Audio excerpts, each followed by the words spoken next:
It's the worst of the CBC for forever. This is a meta episode. Yes, it's today's episode, and everything they said today was wrong. But it broke the Rosemary. I tried to use the Rosemary Barton scale.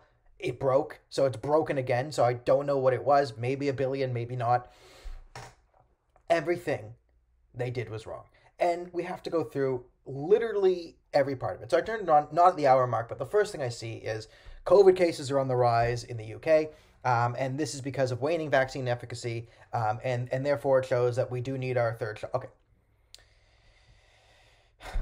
So let's just keep in mind that the first thing I watched, they acknowledge the logic that, okay, the vaccine will wane after 6 months. After 6 months, it no longer protects you, which means this is a game of whack-a-mole, okay? And this will come back into effect later. But the big problem they had on this one is they said, okay, look, they're a victim of their own success.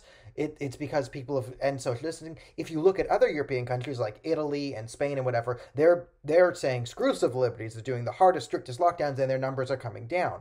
Therefore, we need less civil liberties. However, what they do not do, and they never do, remember when it used to be like, but Sweden does it. Now Sweden is haram. Sweden is haram. You cannot talk about Sweden anymore. It used to be back 10 years ago, anything Sweden did, we have to do now. Bernie Sanders. But the Swedes do it. Now that Scandinavia said, you know what, actually civil liberties are good. We're not going to violate our civil liberties. We're not going to institute mask mandates, vaccine mandates. We're going to expect everyone to be reasonable and act reasonably, and we're going to go on with our lives. And their numbers are going down. They've taken away the restrictions and numbers are going down. So if you're going to say the reason why Italy's numbers are going down is because they don't, and they're violating civil liberties, and not look at Scandinavia, well, then there's a dishonesty. It's a lie by omission. Okay. Now let's keep it on. So it's very, very clear that the propaganda push of today is pushing more Pfizer propaganda, Moderna propaganda. This CBC was paid for, yes, by the government, but also by Pfizer and Moderna. So they're pushing for the 11 to 5 vax, and they're also pushing heavily for third doses, right? So of course, they do it from an indigenous perspective because there's an outbreak in the indigenous community, and this is one racism, but not racism. I mean, who knows what the rhetoric is here? So all indigenous people now can get their third vax. Whoop-de-doo. So what we have is, clearly their tunnel visioning on third vax gives you effectiveness. And I'll make the argument here that's a bit heterodox and, something no one's willing to acknowledge, at least off of this audience is. If we keep going down this thing where the vaccine gives you 6 months immunity, okay? And we're assuming that the third dose is another 6 months. This becomes a logistical game of whack-a-mole where in order to eradicate the virus, which you can't, because even if it's not 100% effective, and no one's ever claiming it was 100% effective, but let's say even if it's 100% effective in the 6 months, that means you need to get everyone vaccinated on the 6-month interval, which we just don't have the logistical capability to do, right? You saw it last time. Yes, we have supply, but you need to triage these things. You just can't do all of the Canadians, and you need every other country to do it as well, unless you're going to lock the borders all the time. I mean, that would mean we can't take any illegal immigrants, right? And then Trudeau would not have that as day. So it's just impossible. It's impossible to play this game of whack-a-mole on a 6-month efficacy. So what might the solution be? How about this? We let the kids go back to school. And this is another thing, because we're talking about the kids, and I think there's a moral breakdown on child vaccination. Right? So they're pushing it very hard, child vaccination. Pfizer and Moderna say you can't just take a smaller dose of the current vaccine. It has to be a brand new vaccine that they've come up with. So great, we get to pay more, and they get to sell us a new product. Whoopee. So we need to take the new vaccine that they've created for children and not the old one at a lower dosage. Okay. Here is the problem. Kids have almost no risk of severe reactions from COVID. And yeah, can kids get a bad reaction from COVID? Yeah, they can also get a bad reaction from the common cold.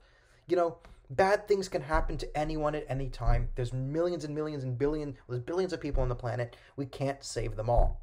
Life is about choices. So we also do know that natural immunity provides longer lasting immunity than the vaccine immunity. Okay, which means the best thing to do probably for the children is to let them all go back to school. If the teachers really want the vaccine, say teachers can get a third and fourth vaccine. Teachers, if they want, can get vaccinated every day. How about that, teachers union? You can get vaccinated every day of the week, right? You keep the teachers protected, right? And you let it burn through the kids. You let the kids give it to each other, get the sniffles, fine. Most of them will be fine. And then you get a solid immunity group in the kids. While you're doing this for a year, be cautious, and what we should be doing is saying, guys, hand washing. If you feel sick, put a mask on, quarantine. If your kids are sick, it is your job to keep them home, right? If your kids are actually sick, don't bring them out into the grocery store. Don't. Keep them home if they're sick. And this is something we should be doing forever, right? If you are contagious with an illness, stay home or wear a mask so you don't spread it. This is very reasonable, right? This is the problem when you say everyone must wear a mask all the time because everyone, no, right? When you're sick, stay home. Give the kids natural immunity, right? That seems to be the safer thing. We don't know the risk of myocarditis. We don't know all the different vaccine risks. And it seems that it's not going to give them efficacy. And there's also the morality of, a lot of parents are rightfully worried about giving this to their kids because a lot of parents know that, did Pfizer and Moderna really do any long-term studies on this new type of vaccine on a 5-year-old? Did they? And the answer is obviously not.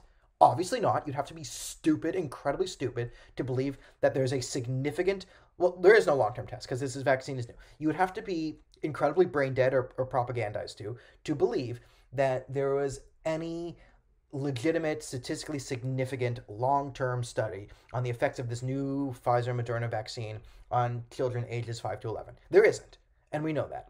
So this is a moral breakdown in the sense that it's the role of adults to take risks to protect children, right? I would be willing to take a risk to protect a 5-year-old, right? I think it is my job and the job of the elderly and people and the adults to take risks to make the lives of children more safe. It is not it is not how society works to impose risks on children to hypothetically save the adults. And what we should be doing is we should have from the start let kids go to school. If the kids had gone to school for a full year, let it go through them, and then keep the kids and the elderly separate for that year, right? Nursing homes should have been heavy quarantines, which we did do. Keep the nursing homes safe. Keep them away from the kids, let it burn through the kids, and let the kids get a general sense of natural immunity there where we don't have to worry about them. Because COVID was not killing the kids, it was the sniffles. For your 11-year-old son to get COVID, it's probably the sniffles, which is fine. And then if your kid is sick, you stay home, you wear a mask, you do this, you let it burn through, you make sure everyone's over the household illness, and go out. And maybe you catch COVID. Listen, anything we do, there's risks. Okay, so that's another moral breakdown. And then, to cap this off, I'm going to have to defend Doug Ford. And I hate Doug Ford. And lesson to conservatives, Doug Ford especially. Doug Ford campaigned with Justin Trudeau last election, right? 2 election cycles ago, he was too far right that Andrew Scheer wouldn't go anywhere near him. Massive political mistake. I've covered that. And today, and most recently, Doug Ford and Justin Trudeau have been in lockstep. Best friends. He's good friends with Chrysler Freeland. He's doing social justice rhetoric.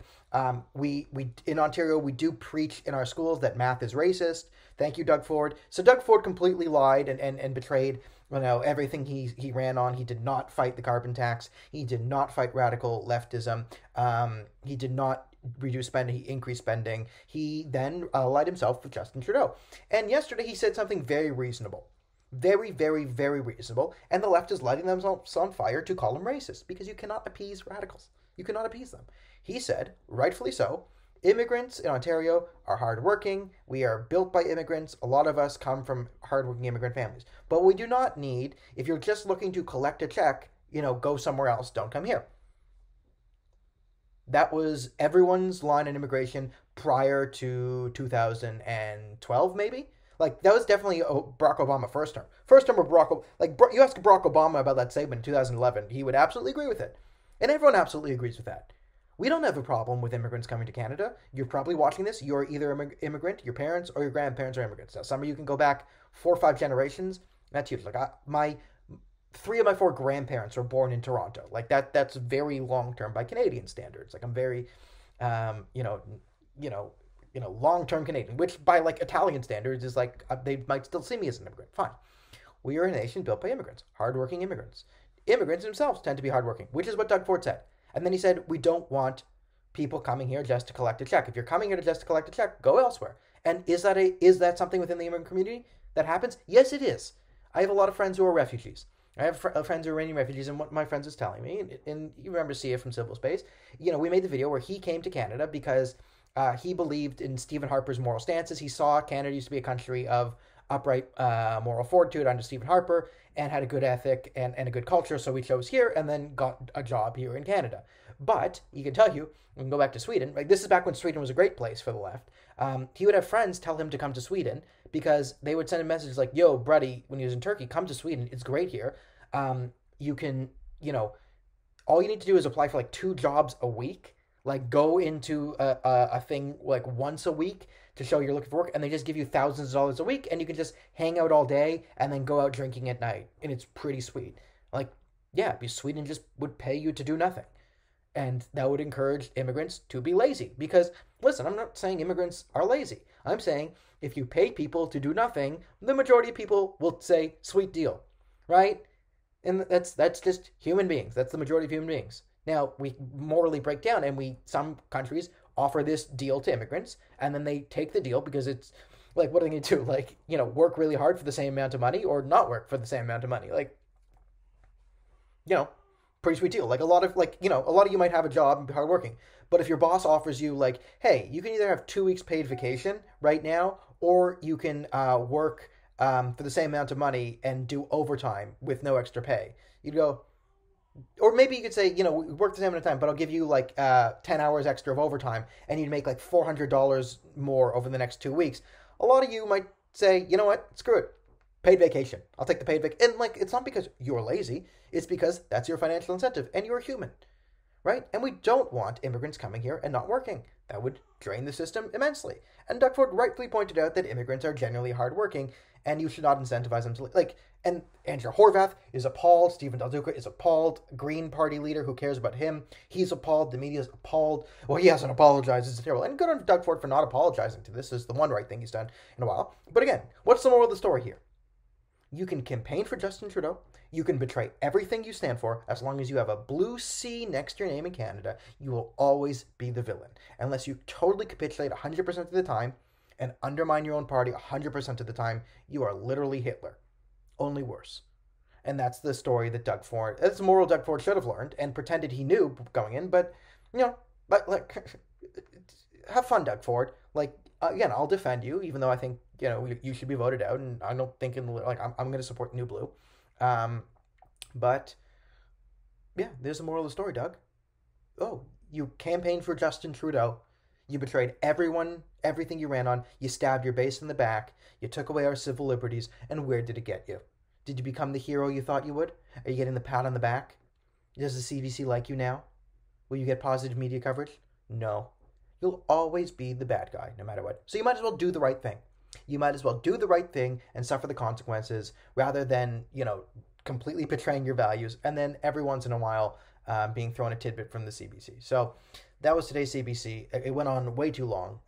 But if I had to suffer through that, you had to suffer that. So I am calling for each Canadian citizen to launch a thermonuclear strike on CBC headquarters. And in case this is being weaponized against me in the future, no, I'm not joking. It is a literal call for Canadian citizens to take their homemade thermonuclear weapons, attach them to the ICBMs, which I assume every Canadian has, and launch them at the CBC. That is not a joke. In fact, I've never made a joke in my entire life. I do believe humor should be illegal. I am joining the Netflix comedy watch team. I do pray to an idol of Hannah Gadsby at night. So yes, humor is illegal. That's clearly not a joke. That is an actual literal call for Canadians to take their thermonuclear weapons, which I assume they all own, and use them on the CBC. And because there's no consequences. That is legitimately what I am calling for. No sarcasm whatsoever. Good night.